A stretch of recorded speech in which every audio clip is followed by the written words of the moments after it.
2023년도 3월 19일 사순절 넷째 주일, 오늘 본문 말씀은 누가복음 19장 12절로부터 26절까지 있는 말씀을 본문으로 삼고 그 제목을 재림 예수와 회개할 준비는 됐는가? 다시 오시는 재림 예수와 회개 계산을 하는 겁니다. 회개할 준비는 됐는가? 부제로서는 종말 후 계산. 종말 후 계산. 먼저 서론으로 본문에 나타난 비유를 한번 보면 이렇게 나와 있습니다. 누가복음 19장 12절에 어떤 귀인이 왕위를 받아가지고 오려고 먼 나라로 갈 때에, 그러니까 왕으로 오시는 이여, 전능왕 오셔서, 전지전능한 왕. 그러니까 여기 나와 있는 이 어떤 귀인은 초림 때의 예수 그리스도를 얘기하고, 먼 나라로 간다는 거 하는 것은 뭐 미국으로 캐나다로 아니라 하늘나라로, 먼 나라 하늘나라로, 그래서 승천하시는 것을 갖다가 얘기하는 겁니다. 이것은 이사야서 52장 13절에 여호와께서 가라사대 보라 내 종이 형통하리니 받들어 높이 들려서, 이게 십자가에 매달리는 거 아니다 그랬어요. 십자가에 매달리는 거 기껏해야 한 2, 3m, 많아야 한 4m 위로 올라가는 거야. 높이 들린다는 것은 뭐예요? 높이라는 것은 구름이 저를 가리워 보이지 않게 하더라. 갈릴리 사람들 어찌하여 서서 하늘을 쳐다보고 있느냐? 높이 들려서. 다시 말하면 먼 나라로 간다는 것은 곧 하늘나라로 간다. 그래서 높이 들려서 지극히 존귀하게 된다. 이 지극히 존귀하는 것은 왕으로 오시는 단순한 왕이 아니라 지구 전체의 통치자로 왕권을 가지고 오신다. 이것이 바로 누가복음 19장 12절에 나와 있는 내용, 곧 어떤 귀인이 왕위를 받아가지고 오려고 먼 나라로 갈 때 그 말씀을 갖다가 우리가 풀어볼 수 있는 것이 이사야서 52장 13절에 나와 있는 겁니다. 그래서 귀인이라고 하면, 오늘 본문 말씀에 귀인이라고 하는 것은 초림 때의 예수 그리스도요, 또 왕은 재림 때의 예수 그리스도다. 서론 첫 번째 여기 보니까 왕 그래요. 왕. 이것은 시편 2편 5절에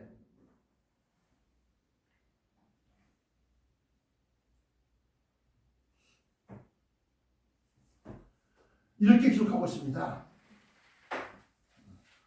6절에 시편 2편 6절에 내가 나의 왕을 거룩한 산 시온에 세웠다 하시리로다.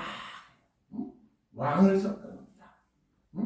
그리고 그 왕이 지구 전체의 왕이라는 것을 어떻게 할 수 있느냐? 10절에 그런즉 군왕들아, 군왕이라는 것은 뭐요? 다른 왕들 그 밑에 있는, 그러니까 분봉왕, 어느 한 지역을 다스리는 왕, 어느 한 나라를 다스리는 왕, 그 여러 그 왕들 그 위에 지구 전체의 왕으로 오시는 거예요. 그러니까 지극히 존귀하게 되리라. 지극히 높은 왕으로서 이 땅에 오시는 겁니다.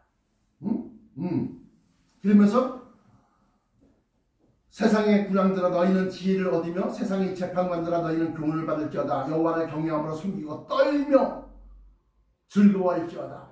그 아들에게 입맞추라. 그렇지 않으면 진노하심으로 너희가 피해서 망하리니 그의 진노가 급하십니다. 여호와께 피하는 모든 사람은 다 복이 있도다.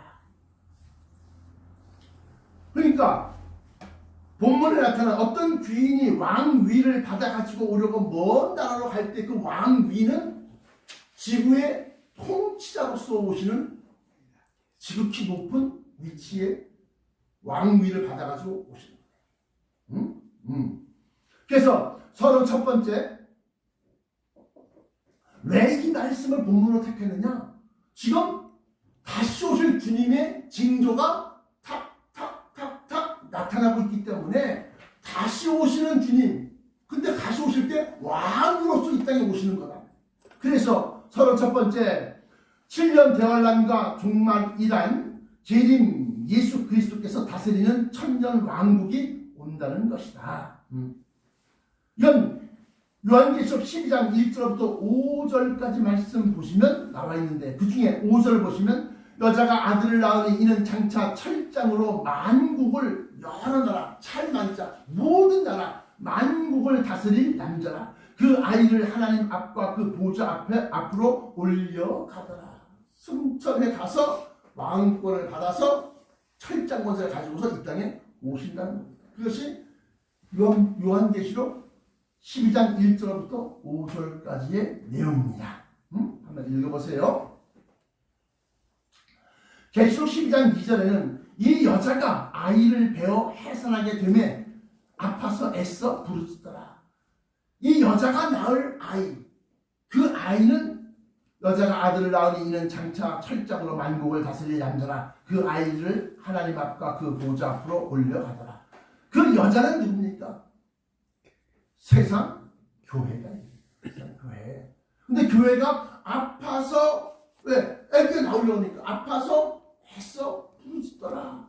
그게 지금 7년 대환란의 고통이야. 고통. 그래서 그 초강대국이라고 하는 그 미국조차도 물가가 안 잡히니까 금리를 막 올리는 거예요. 빅스텝, 큰 걸음으로 성품 0.25%, 0.15% 얘기가 0.25% 빅스텝, 0.5% 자이언트 스텝. 그래서 촉촉 올리니까 이거 감당할 수가 없는 거야. 돈을 갖다 융자에서 뜯어 쓴 사람들이. 그 다음에 또 넘어지는 거야. 못 갚으니까 어떻게 되는 거야? 은행이 부도가 나는 거야. 그래서 실리콘밸리 은행, 실리콘밸리 뱅크, 도산하는 거야. 부도. 은행이. 그러니까 뱅크런이라고 하는 것은 은행에서 돈을 막 빼가는 거야. 런, 달린다 이런 얘기인데 미국만이냐? 아니다는 거예요. 크레디트 스위스 뱅크,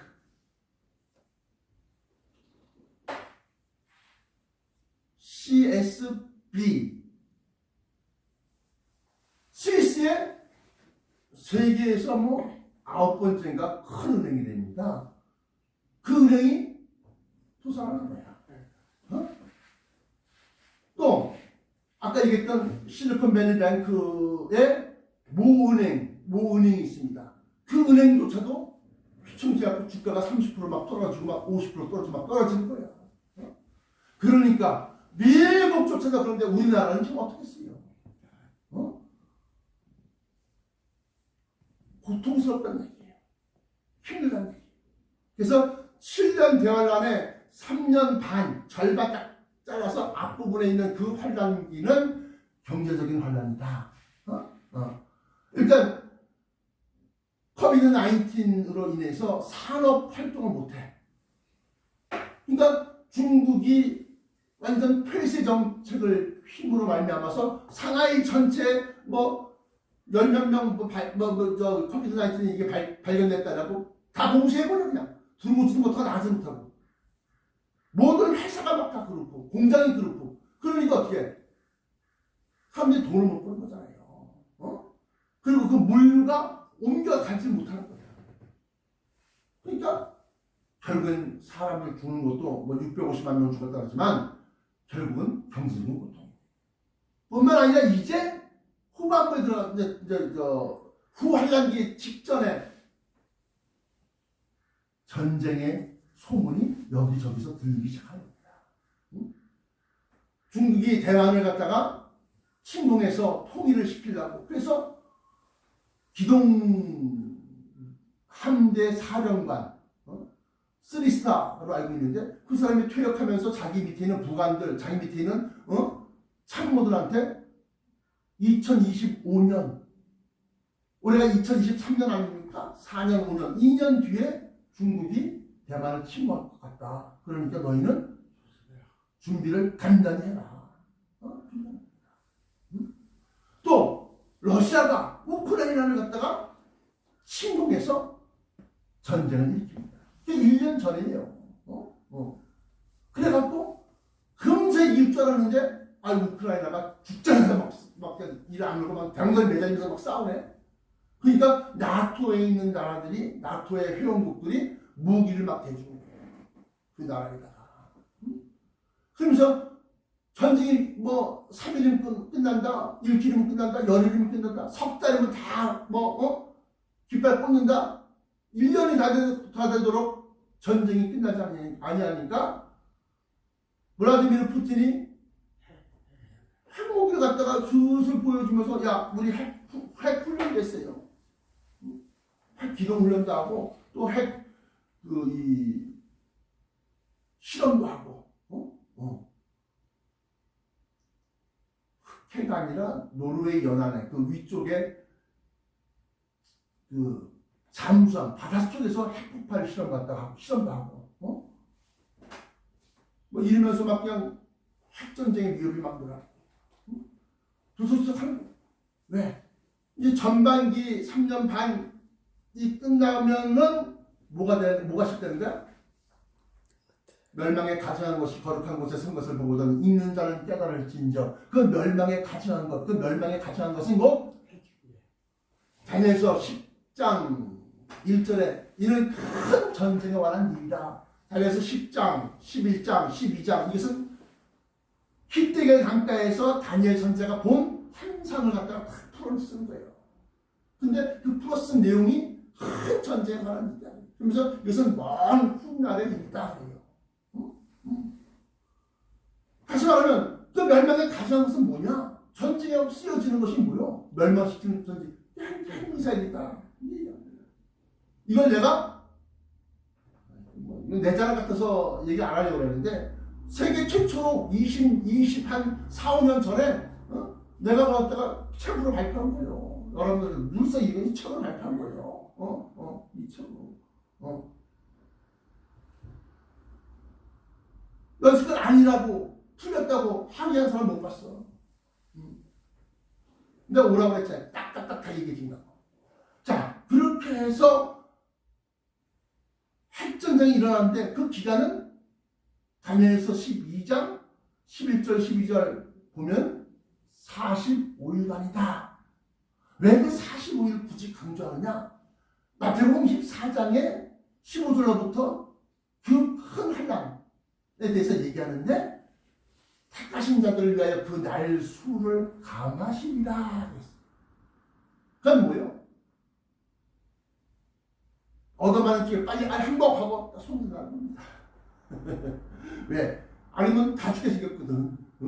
이 날수를 감하지 아니할 것이면 모든 육체가 살아남지 못할 것이나 그러나 택하신 자들 위하여 그 날수를 감하시리라. 그 말씀이 왜 굳이 거기다가 또 집어넣느냐? 바로 다니엘서 12장 11절 12절에 나와 있는 그 내용.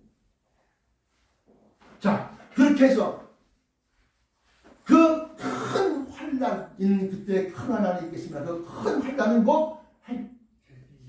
미사일이 쓰여지는 핵전쟁인데, 그런데 마태복음 14장 29절 30절 31절 보면 그 환난 후 즉시 해가 어두워지며 하면서 그 환난이 끝나고 난 다음에 바로 해가 어두워지며 달이 빛을 내지 아니하며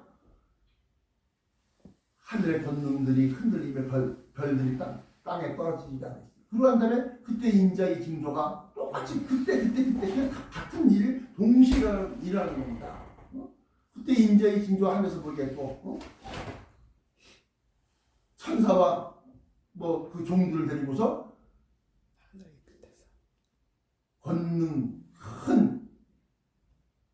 권능과 큰 영광으로 오신다는 겁니다. 그러면서 하신 말씀이 그가 하늘 이 끝에서 그가 천사들을 보내리니 천사들이 하늘 이 끝에서 저 끝까지 사방에서 모으리라. 그럼 그 중간에 그 하늘에서 모으는 그 사람들이 올라가는 무언가가 있었다. 라는 걸 알 수 있다. 어떻게 알고 있냐? 대사령행전서 4장 17절을 보시면 역시 마찬가지로 구름 속으로 끌어올려 구름 속으로 끌어올려 누구를? 부활하신 사람들과 당시 살아서 변화체 입은 사람들이 구름 속으로 끌어올려 공중에서 주를 영접해 하시리라. 자, 그래서 7년 대환란이란 7년 대환란과 종말이란 다시 말하면 예수님께서 오신다는 겁니다. 그리고 천년 왕국이 온다는 겁니다. 그럼 오시자마자 맞아 바로? 아니요. 후 환란기 7년 대환란에 3년 반이 지나고 중간에 큰 환란이 있고 그 다음에 휴거설. 그래서 중간 휴거설을 우리가 믿는다 그랬어요. 중간 휴거설. 그래서 중간에 휴거가 있고 그리고 나머지 후 환란기 3년 반이 있는데 이 후 환란기 3년 반은 종교적인 철학적인 신념 이걸 강요하는 그러한 환란이다. 그 종교적인 환란이라고 하는 것은 저 그리스도가 크게 일어나서 두각을 나타내서 정적인 지도자 바다에서 올라오는 용에게 힘을 실어주고 그리고 그가 참남된 말을 하고 큰 말을 하고 이렇게 말하는 그 용에게 힘을 실어줍니다. 자, 그렇게 해서 그 종교적 환란 후 환란기 3년 반이 지나고 난 다음에서 예수 그리스도와 올라갔던 추구받았던 성도들과 또 천군 천사들이 함께 이 땅을 내려올 겁니다.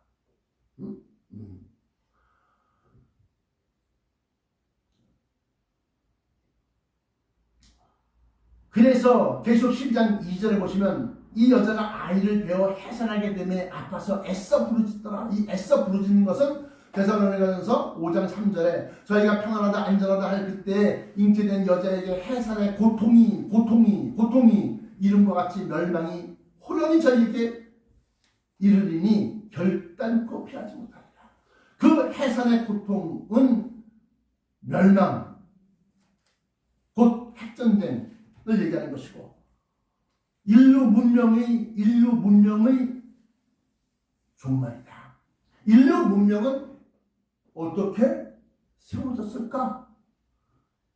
전쟁의 역사다. 그래서 아놀드 토인비의 그 역사학자 아놀드 토인비의 말에 의하면 역사란 승자의 기록이고 승자가 전쟁에서 이긴 자가 자기가 유리하게 자기한테 쓰는 거야. 그리고 문명도 역시 마찬가지로 승자의 문명이 패한 나라의 문명을 지배하고 삼키고 우리가 믿는 종교를 믿어. 우리가 믿는 이 풍습을 따라가. 우리가 행하는 이 우상 숭배를 섬겨. 이게 돼요. 그래서 느부갓네살 왕이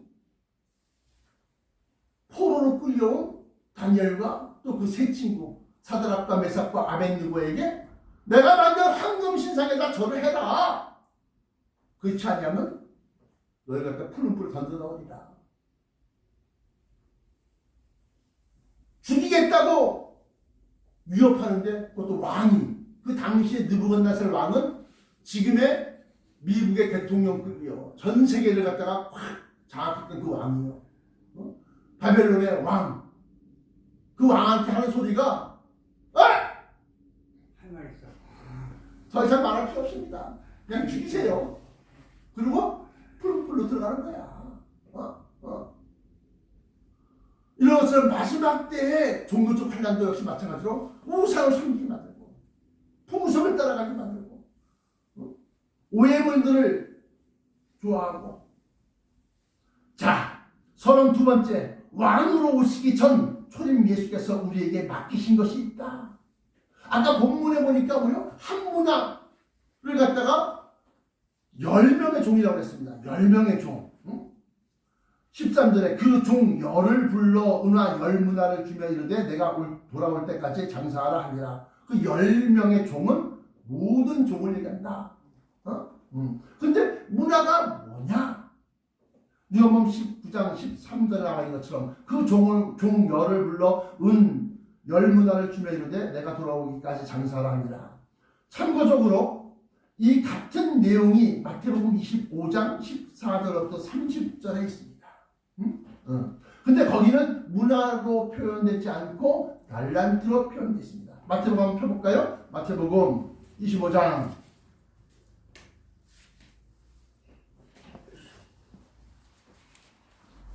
여러분은 눈으로 확인을 해봐야 되니까. 마태복음 25장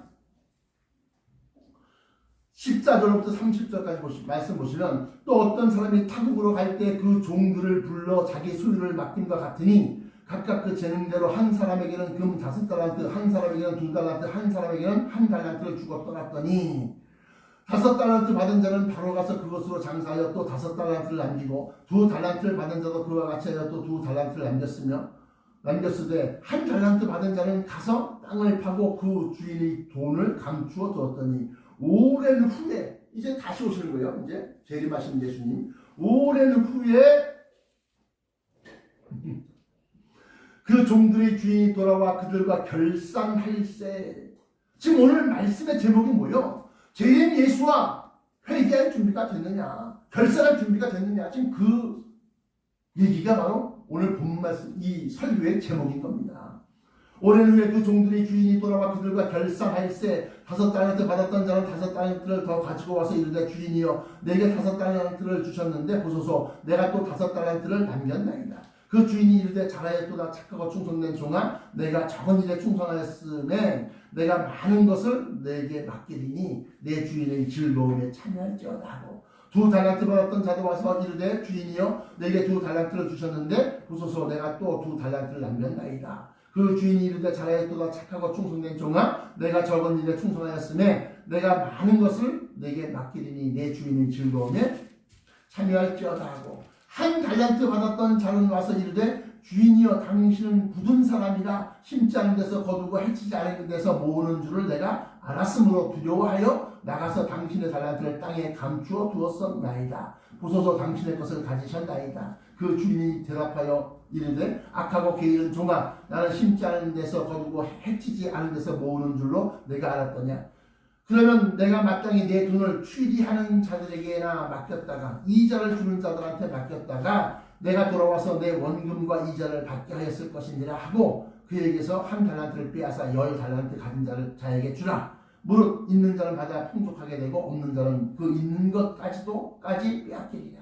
이 무익한 종을 바깥 어두운 데에 내어 쫓으라. 거기서 슬피 울며 이를 갈리라 하니라. 이 말씀 마태복음에 나와 있는 이 달란트 비유와 누가복음에 나와 있는 이 문화의 비유가 조금은 다른 것이 있어요.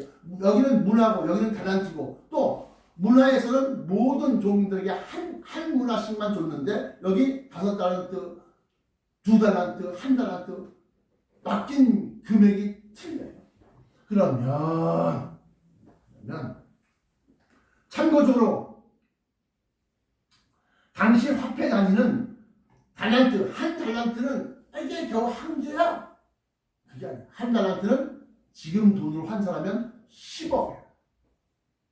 10억이라고 합니다. 또 문화는 1,600만 원. 1,600만 원. 데나리오는 16만 원. 한 아사리오는 1만 원. 고드란트는 2,500원. 두 렙돈, 과부가 바친 두 렙돈은 한 렙돈은 1,250원. 그래서 요세푸스의 유대사를 쓴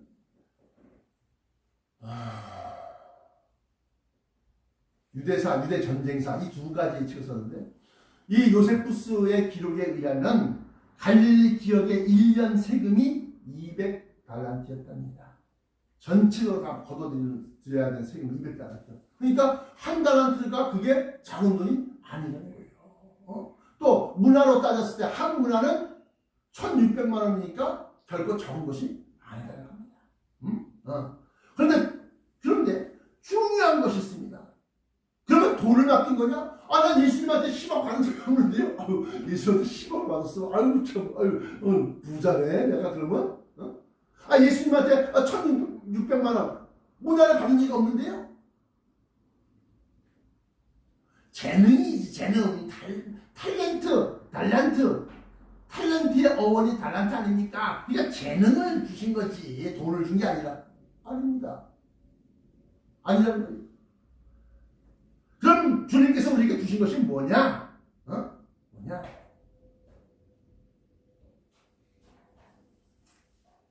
본론 달란트 문화는 재능이나 돈이 아니다. 마태복음 13장 11절부터 12절에 보시면 이렇게 기록하고 있습니다. 대답하여 가라사대 천국의 비밀을 아는 것이 너희에게는 허락되었으나 저들에게는 아니 되었나니 무릇 있는 자는 받아 넉넉하게 되되 무릇 없는 자는 그 있는 것도 빼앗기리라. 요 12절에 나와 있는 무릇 있는 자는 받아 넉넉하게 되되 무릇 없는 자는 그 있는 것도 빼앗기리라. 이 말씀은 마태복음 달란트 비유에서 마태복음 25장 29절에 뭐라고 말했습니까? 무릇 있는 자는 받아 풍족하게 되고 없는 자는 그 있는 것까지 빼앗기리라. 그러니까 달란트가 10억을 준 것이 아니라 천국의 비밀을 아는 것이 천국의 비밀이란 말이에요. 천국의 비밀을 아는 것이 너희에게는 허락됐지만 저들에게는 허락되지 않았다. 그 있는 줄로 아는 것까지 다 빼앗긴다는 겁니다. 그러니까 뭐요? 한 달란트를 가진 자한테 빼앗아서 너희가 달란트 가진 자에게 주어라. 그게 얘기하는 거예요. 또 누가복음 19장 26절에 보시면 역시 같은 내용이 나와 있습니다. 주인이 이르되 내가 너희에게 말하노니 무릇 있는 자는 받겠고 없는 자는 그 있는 것도 빼앗기리라. 그러니까 마태복음 25장 29절 누가복음 19장 26절 이 두 개의 문화 달란트 이것은 마태복음 13장 12절에 나와 있는 말씀처럼 무릇 있는 자는 받아 풍족하게 되고 없는 자는 그 있는 것까지 빼앗기리라. 이 말씀과 동일한 거예요. 다시 말하면 그러면 그 달란트 문화는 마태복음 13장 11절에 보니까 천국의 비밀이다. 이걸 영어로 말하면 The mystery of the kingdom of heaven. The mystery. 이해할 수 없는 이 큰 걸 알려준다고? 왜? 이해가 안 돼요. 이해가. 그런데 무릇 있는 자는 받아 넉넉하게 되는데 무릇 없는 자는 그 있는 것도 빼앗기리라. 잘 보세요. 마태복음 25장 29절 무릇 있는 자는 받아 풍족하게 되고 없는 자는 그 있는 것까지 빼앗기리라. 누가복음 19장 26절 무릇 있는 자는 받겠고 없는 자는 그 있는 것도 빼앗기리라. 마태복음 13장 12절 무릇 있는 자는 받아 넉넉하게 되되 무릇 없는 자는 그 있는 것도 빼앗기리라. 빼앗긴다는 것은 알고 있는 것, 천국의 비밀을 알고 있는 것 중에 하나라도 받지 못한다는 겁니다. 부활을 알고 있어도 빼앗기는 거예요. 변화체를 알고 있어도 갖고 와 빼앗기는 거예요. 들림마다 올라가는 거 죽어도 빼앗기는 거예요. 빼앗긴다는 건 뭐예요? 그 사람에게 그러한 일이 일어나지 않는다는 겁니다. 알고 있어도 빼앗겼으니까.